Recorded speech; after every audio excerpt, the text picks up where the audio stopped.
Hey Dramatics, welcome back. We are now discussing episode 7, and what an episode that was. So Dramatic Bestie, what did you think of this episode? This episode broke my heart in all the worst ways, because it's like we're seeing Chanyu make sense of this whole demon situation and why he's so attracted to her and why he is drawn to her, only to realize, oh wait, she saved his life, and by that method he owes her in a way, so he kind of willingly gets involved with this woman, and then everyone else trying to save him, thinking like he's in legitimate danger, and we find out, oh wait, this is an actual demon. We gotta go save him. And so I don't know, it's hard to describe because there's so many twists and turns with it, because you realize Chengyu looks like her old flame. Yes. And it's like, oh, part of the reason I felt like she saved him in the first place was because of him and the similarities of them looking alike. And it makes me wonder, is Chengyu actually attracted to this girl, or does he feel in some way kind of obligated to her? They recognize each other immediately. Yes. So I don't know how much of that is his own volition versus already compelled together, especially since he already had a lot of her essence inside him. So it was was that a part of the attraction? If he wasn't injured on the battlefield before when she had healed him, would he still have felt the same? Right. I'm thinking probably yes. But I think with all of that, it's kind of a demonic version of Florence Nightingale, where you kind of save the patient, so you fall in love with the nurse. Yes, and so maybe it's in that aspect, he still always would have been attracted to her, because I'm she's very pretty. Well, I forget what the actress's name is, but she's very beautiful. But with all of that though, Yishu and Tantai Jin, and I forget the quirky immoral guy that they bring with them. Yeah, comic relief. Definitely the comic relief with the cute kitty. The kitty is adorable.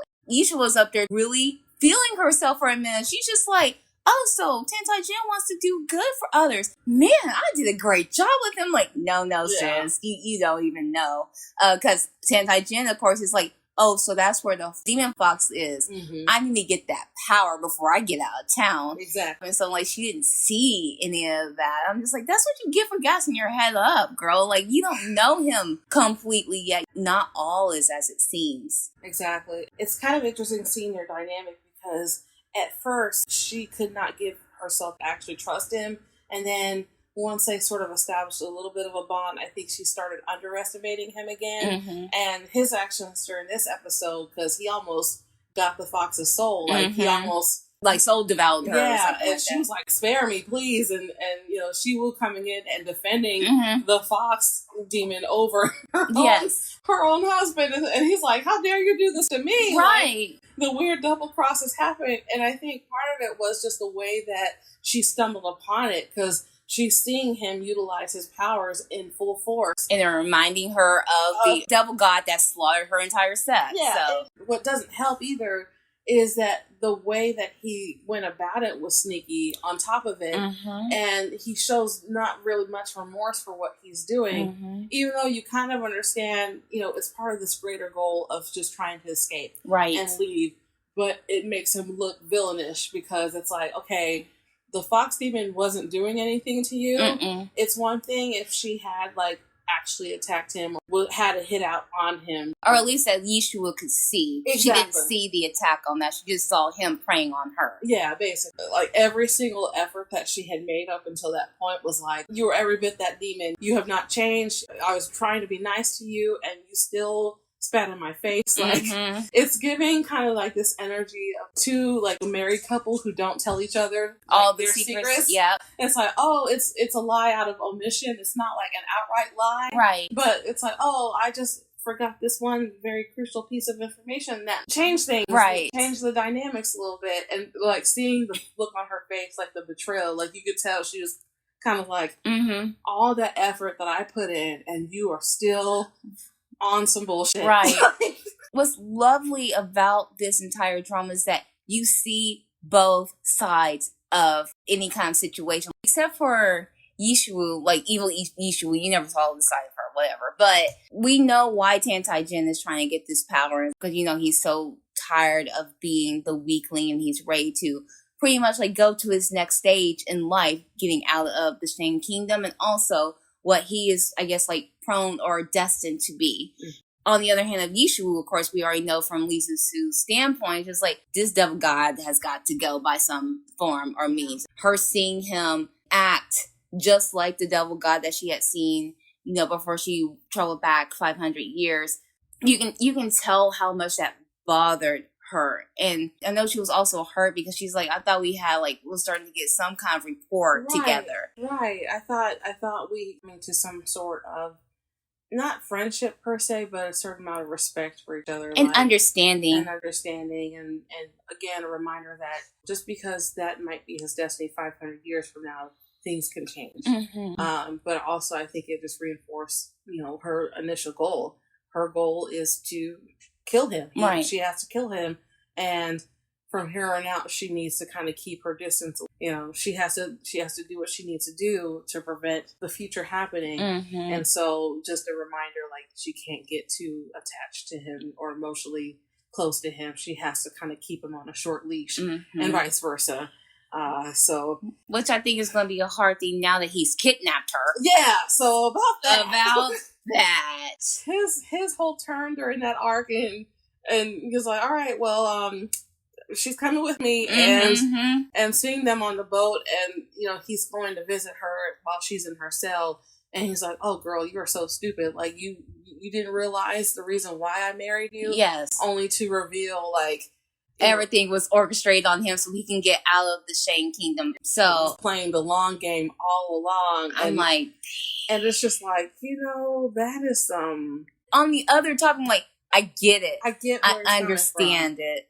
And especially since like it was at that peak on where you find out that his other nanny had betrayed him, or was about to, and so it ends the episode on her like leading up to betrayal because she's trying to get back home, and even though she doesn't want to kill this child she raised, she's willing to because she just considers him to be a burden, and she resents having to like suffer because of him. Right. And I think with all of that, it's refreshing to finally get like a lot of those other unanswered story arcs we already had introduced, like when they were with the dream demon, and to finally get the answer of like, okay, so how we get to the point of when he and Yishu finally did get married. And only to find out that was all a setup. It's like, it just happened to work out the way it did. I saw the cakes being smashed, and I took my chance. And we never slept together. But I don't blame him because like original Yishu was evil. Like, beyond. She really was going to drug her sister and Pig Prince for them to end up sleeping together. So that would ruin her honor, and she would have access to Shaolin. And I'm like, all this over a man? Can we get away from having to fight over a man? Please. Like, please do. It's one thing for her to want power. It's one thing for her to want that status, within her family. I'm like, you already got that, but you're doing all this over some dude. Like, are you for real? Just I think it's also like going back to like a lot of those siblings who have to be the center of attention all the time, and it doesn't matter on what basis.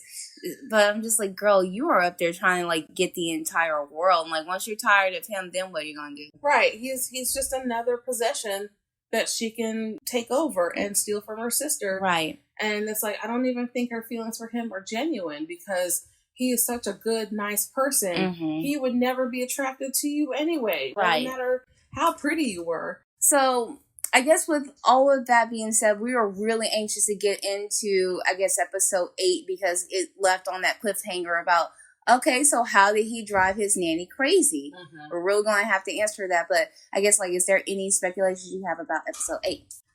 Well, right now they're on the boat heading back home, I guess. And, now that the whole family knows about Shiva being kidnapped and everything, and that's, the prized daughter. So Grandma is all in her emotions. Grandma's pissed. Shinyu's in trouble now because he let some beautiful woman distract him from taking care of his family. So now shit is about to hit the fan. And seeing it, oh gosh, I can't wait to dive further into the night of when the drugging happened, because I feel like we're going to dive a little bit deeper into like what was he doing, you know, before that time, and why, like, how did he discover all these plans? And gosh, I'm excited. I can't wait to see what happens. So. Well, I guess like we better keep diving in, and like we said, it's just our thoughts.